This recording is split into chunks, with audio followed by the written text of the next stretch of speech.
Hey everyone, Mike here from Odyssey Health and Wellness. Today we're going to be looking at belly fat. We all have it, most of us probably want less of it, and I'm going to give you some quick fire ways to cut it down in a healthy and sustainable way. Before we start, I just want to say fat is very important. It helps give your body energy, it protects your organs, it supports cell growth, keeps cholesterol and blood pressure under control, and it helps your body absorb vital nutrients. So we need it, very, very important, but let's look at some ways that we can cut it down just a little bit. Number one, food. We need to eat food high in protein. Studies have shown that protein is the most filling macronutrient out of the three. It changes the level of several satiety hormones, including ghrelin, which is the hunger hormone, and glucagon-like peptide.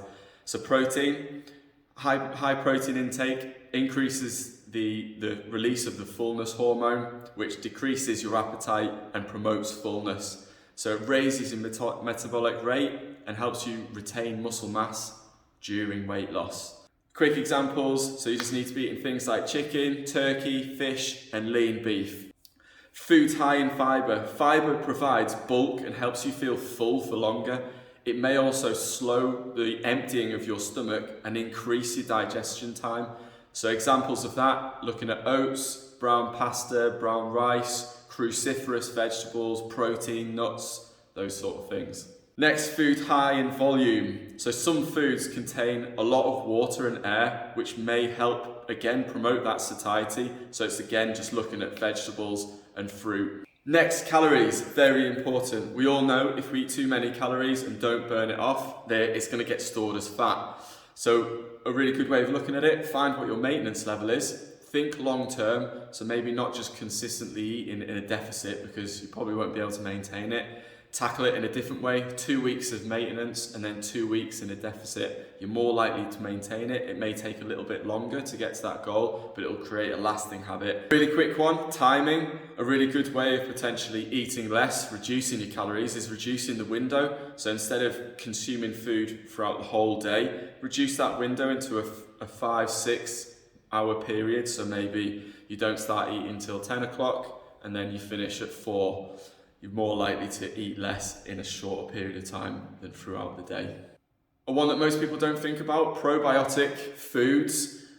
These types of foods help promote a really healthy digestive system, and studies have shown that the beneficial gut bacteria may actually help promote weight loss. So examples of that, kefir, yogurt, tempeh, those types of things, give them a go. Next, water. We can't live without it. Quick ones, it's an appetite suppressant, it can increase calorie burn, it removes waste, and it helps with performance in exercise, which can help burn off fat and calories.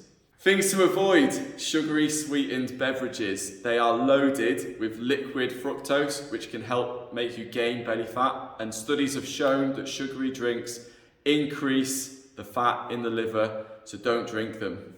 Avoid refined products. High intake of refined carbs have been associated with excessive belly fat and just general weight gain. So consider reducing those carbs by replacing them with healthier carb sources like what we've talked about before, those whole grains, vegetables, fruits, those types of things. Don't eat those donuts. Last one on food, removing visual cues. Again, I've talked about this in one of the previous videos, so don't go into a shop where you're going to be tempted with loads of shit. Don't go on Just Eat. Don't put yourself in an environment where you're tempted with those types of negative food influences. Next, one of my favorites, lifting weights. This is really important. If you're in a calorie deficit and trying to lose fat, you're going to be probably eating less, and in turn, you might lose a little bit of muscle. So if you continue with resistance and strength training, it'll help preserve that muscle mass. HIIT training. HIIT forces your body to use energy from fat as opposed to carbs. So things like 4-minute tabbers, get on the air bike, 20 seconds work, 20 seconds rest for 4 minutes. It'll have just as good as impact as you going for a very long run. Stress, something we don't necessarily think about when thinking about fat loss, but stress can make you gain belly fat by triggering the adrenal glands to produce cortisol, which is also known as the stress hormone. And research has shown that these cortisol levels increase appetite and a drive to eat shit. and then in turn it'll increase that abdominal fat storage. Sleep deprivation is linked to an increased risk of weight gain. Getting enough high quality sleep should be one of your main priorities if you plan to lose weight and improve health, because if you feel tired, lethargic, you're more likely to go for those bad foods rather than those good foods. You're less likely to exercise and more likely to just sit and not do anything. So get some good sleep. So how do we remove stress? Well, we probably can't remove it completely, but there are things that we could do to tackle the issue. Things that offer us challenge, offer us a reward, put you in a good place. Things like walking, going to the gym, those types of things, alongside eating well, being hydrated, sleeping is a really, really good start. That's it, guys. Last thing that I want to say, what you'll find is you can't target fat. So you can't do crunches and think that that's going to burn belly fat. That's not how it works. If you're losing fat and if you're eating in a calorie deficit and you're training hard, that fat is probably you're gonna lose it everywhere over time. And you may also lose a little bit of muscle.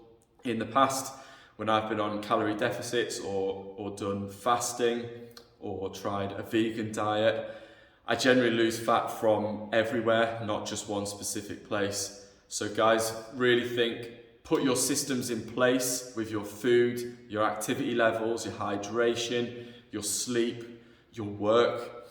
Change the little things to hit that big goal. Long-term health is key. Believe in yourself and it will happen. So that was our ultimate guide on how to lose belly fat. I hope you really enjoyed it. Remember, one thing to take away from this: do it in a really healthy and sustainable way. That is very important. Please remember, if you haven't already, to subscribe to our channel. We really appreciate all your support. It means the world to us. And I really hope you have an awesome day. And I'll see you all on the next one. Take care.